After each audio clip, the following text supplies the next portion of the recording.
ఉద్యోగం కోసం చూస్తున్నారా? ఓం శక్తి ప్రైవేట్ లిమిటెడ్ కంపెనీలో మార్కెటింగ్ జాబ్స్ 20,000 నుంచి 30,000 వరకు జీతం ఉంటుంది. సంప్రదించండి. అందరికీ నమస్కారం. ప్రస్తుతం మనతో పాటు ఉన్నారు ప్రముఖ ఆధ్యాత్మికవేత్త జ్యోతిష్య పండితులు శేషగిరి రావు గారు. గురుగారితో మాట్లాడతాం. నమస్కారం గురుగారు. నమస్తే అమ్మ. గురుగారు, ఆగస్టు మాసంలో సింహ రాశి వారికి ఎలా ఉండబోతుంది అంటారు? ఎలాంటి జాగ్రత్తలు తీసుకోవచ్చు అంటారు? ఆర్థిక పరంగా, ఆరోగ్య పరంగా ఈ మాసంలో వీరి గ్రహ గోచారం ఏంటంటారు? అయితే సింహ రాశి వారికి కూడా ప్రస్తుతానికి అయితే కనుక వీరి యొక్క వృత్తి ఉద్యోగాల కారకుడు, తర్వాత ఇతరులతో వీరి యొక్క సంబంధ బాంధవ్యాల కారకుడు శుక్రుడు నీచంలోనే సంచరించడం అనేది జరుగుతుంది. అయితే ఒక్క విషయంలో ఏంటంటే కొంత శుభం ఫలితాన్ని ఇచ్చే దాంట్లో లాభస్థానంలో కుజుడు సంచరించడం అనేది జరుగుతుంది వీరికి.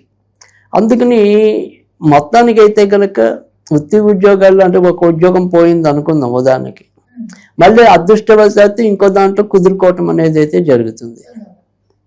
సో ఆ కుజుడు ఒక్కడు బాగుండటం చేత అంటే మిగతా గ్రహాల్లో ఎక్కువ శాతం అయితే కనుక ఒకటి శుక్రుడు నీచంలో ఉండటం అనేది, తర్వాత బుధుడు కూడా కొంతవరకు వ్యయస్థానంలోనే ఆగస్టు 22 వరకు వ్యయంలో సంచరించడం అనేది, తర్వాత పంచమాధిపతి కూడా ప్రస్తుతం గురుడు వ్యయస్థానంలోనే సంచరించడం అనేది.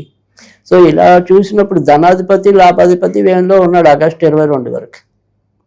సో ఖర్చులు ఊహకు అతీతంగా పెరిగిపోవటం అనేది జరుగుతుంది.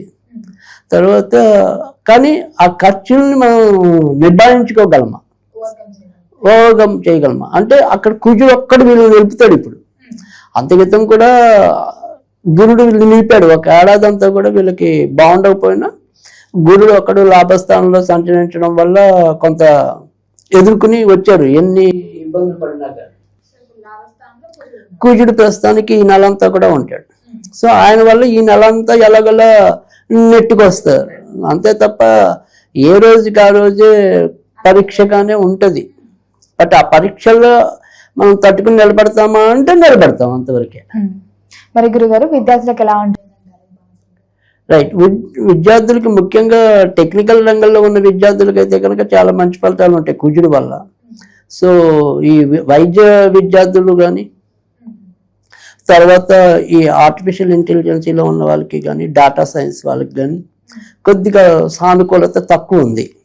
కానీ అదే ఇంజనీరింగ్ రంగంలో ఉన్న వారికి, తర్వాత ఏవైనా సరే ఈ స్పెషల్ కోర్సులు ఉంటాయి, అంటే ఏమంటాం ఇంటీరియర్ డెకరేషన్ సంబంధించినవి ఉంటాయి కొన్ని కోర్సులు, డిప్లొమా కోర్సులు, అలాంటి వాళ్ళకి మంచి ఫలితాలు ఉంటాయి.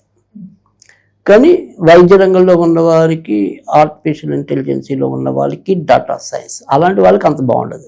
ఓకే, మరి ఉద్యోగ రంగంలో ఉన్న వారికి ఎలా ఉంటుందంటారు? నిరుద్యోగుల పరిస్థితి ఏంటంటారు? కొత్త ఉద్యోగ అవకాశాలు దక్కే అవకాశం ఉందంటారా ఈ మాసంలో?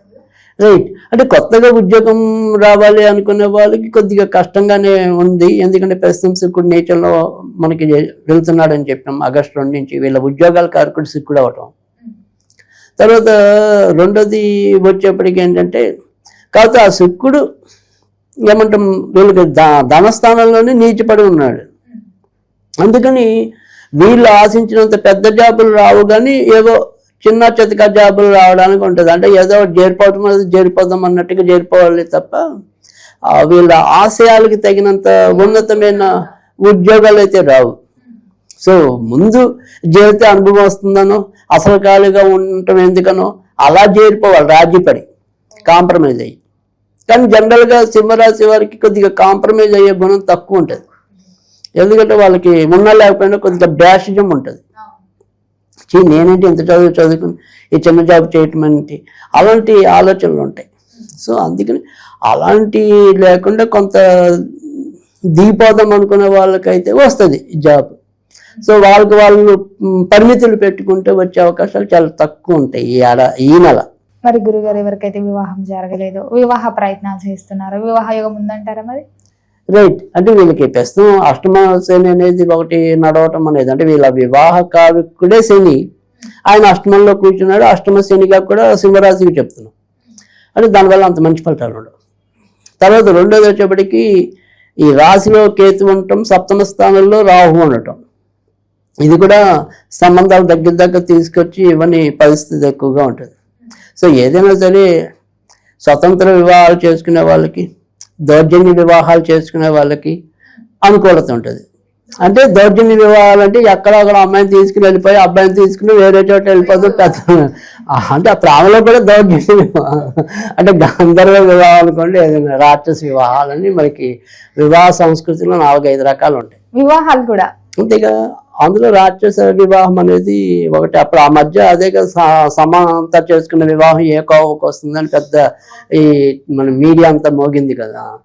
సో అలా వివాహాల్లో కొన్ని రకాలు ఉంటాయి. సో అలాంటి వివాహాల్లో అదొక వివాహం, రాక్షస వివాహం అనేది జరగబోతుంది. అది. సో అలాంటి వాళ్ళకి కొంత నెరవేరే అవకాశాలు ఉంటాయి తప్ప ఏదో చక్కగా సంప్రదాయబద్ధంగా చేసుకుంటాం, అందరినీ మెప్పించి చేసుకుందాం, ఒక పద్ధతిలో చేసుకుందాం అనుకునే వాళ్ళకి మాత్రం అంత పద్ధతిలో వెళ్ళే పరిస్థితి కనిపించడం లేదు. మరి సంతాన యోగం కూడా ఉందంటారా? సంతాన స్థానాధిపతి వచ్చేప్పటికి గురుడు. సో గురుడు వ్యయ స్థానంలోనే ఉండటం అనేది జరిగింది. కానీ రేవతి నక్షత్రంలో ఉంటాడు కాబట్టి ఆగస్టు 22వ తారీఖు తర్వాత నుంచి ఆశ్లేష నక్షత్రంలో ఉంటాడు. సో ఆశ్లేష నక్షత్రంలో మనకి బుధుడు దాంట్లో వచ్చేది ఆగస్టు 22. సో ఆగస్టు 22 నుంచి మంచి ఫలితాలు ఉంటాయి సంతానం కావాలి అనుకునే వాళ్ళకి. సో పుష్యమి నక్షత్రంలో శని అష్టమంలో ఉన్నాడు కాబట్టి సంతానానికి ఇప్పుడు ఆగస్టు 22 దాకా ఈవెన్ సంతానం ఉన్న వాళ్ళకి కూడా సంతాన పరంగా ఏవో రకమైన చిక్కులు ఉంటాయి. సో అంటే వాళ్ళు మొండిగా ఉండటం కానీ, తిక్కగా ఉండటం, మధ్య మధ్యలో అనారోగ్యాలు వస్తూ ఉండటం. సో ఇవన్నీ ఆగస్టు 22 తర్వాత నుంచి ఉన్న పిల్లలు బాగుండడానికి, కొత్తగా పిల్లలు కావాలనుకునే వాళ్ళకి ఇద్దరికి సానుకూలత ఉంటుంది. సో ఏదైనా 3వ వారం అనుకోండి, 3వ వారం నుంచి శుభ ఫలితాలు. మరి గురువు గారు, కుటుంబ వాతావరణం కూడా ఎలా ఉంటుందంటారు? ఈ మాసంలో కుటుంబం పట్ల ఎలాంటి జాగ్రత్తలు తీసుకోవచ్చు అంటారు? అంటే కుటుంబం అనేది ఎప్పుడైనా సరే వీళ్ళకి పాప అంతంత మాత్రంగానే గత కొద్ది సంవత్సరాలుగా కనపడుతుంది.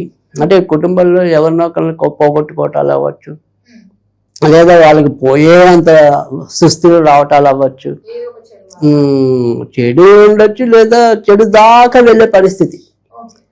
సో అలా అమ్మయ్య చెంబల్లో ఊపిరి, ఏదో మానసికంగా అంతే తప్ప అంత ఆనందంగా వీళ్ళైతే లేరు సింహరాశి వాళ్ళు.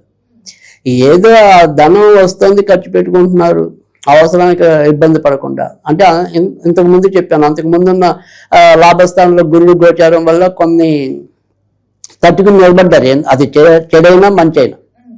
సో ఇప్పుడు అదే రకంగా కుజుడు ఉన్నాడు, ఇప్పుడు భాగ్యాధిపతి కుజుడు లాభంలో ఉన్నాడు. అందుకని అదృష్టవశాత్తు చివరి నిమిషంలో బయటపడటం అంటే ఒక పెద్ద ప్రమాదం ఉంది. వీళ్ళ కారంతా తొక్కలు అయిపోతుంది, వీళ్ళు మటుకు సేఫ్. సో అది ఆ రకమైన అదృష్టమే తప్ప ఏదైనా సరే ఇలా ఖర్చు విపరీతం. ఆర్థిక పరంగా ఎక్కువ ఖర్చు ఉందంటారా? మరి అంతేగా బాగా ఈ మాసమే కాదు, గత కొద్ది నెలలుగా ఇదే పరిస్థితి వీళ్ళకి. రేపు ఇంకో నెలలు చెప్పమని ఇంచుమించు ఇవే ఉంటాయి. సో ప్రతి నెల గురువు గారు ఇదే చెప్తున్నారంటే కొన్నాళ్ళు ఇవే ఉంటాయి. సో ఎప్పటిదాకా ఉంటాయంటే ఇంచుమించుగా ఉంటాయి, వచ్చే సంవత్సరం జూన్ దాకా కూడా ఉంటాయి. వీళ్ళకి ఇప్పుడు అర్ధాష్టమ శని నడుస్తుంది, అష్టమ శని నడుస్తుంది, అష్టమ శని నడుస్తుంది.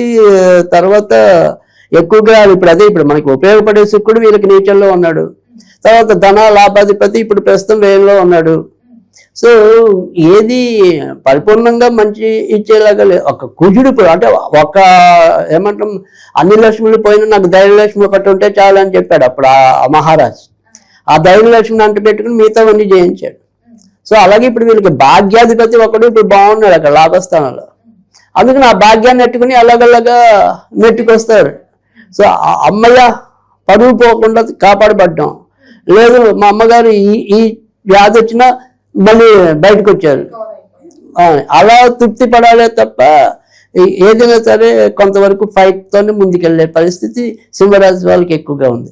మరి గురుగారు, ఈ మాసంలో ఎవరైనా పెట్టుబడులు పెడదాము, కొత్తగా వ్యాపారం స్టార్ట్ చేద్దాం అనుకుంటూ ఉంటారు కదా, చెయ్యొచ్చు అంటారా ఈ మాసం? అంటే ఆగస్టు 22 దాటిన తర్వాత నుంచి చేసుకోవటం అనేది ఉత్తమం. 22 ఈ మొదటి 3 వారాలు పెద్ద శుభ ఫలితాలు ఉండవు. సో ఆగస్టు 22కి ఎలాగో శ్రావణ మాసం కూడా నడుస్తూ ఉంటుంది కాబట్టి సో ఆగస్టు 22 లేదా ఆ పైన అంటే ఇప్పటి నుంచి ఒక ప్లానింగ్ అనేది పెట్టుకుని వస్తే ఆగస్టు 22 దాన్ని అమలు చేయడానికి వీలు ఉంటుంది. ఈలోపు మనం దాని వెనకాల గ్రౌండ్ వర్క్ ఉంటుంది కదా.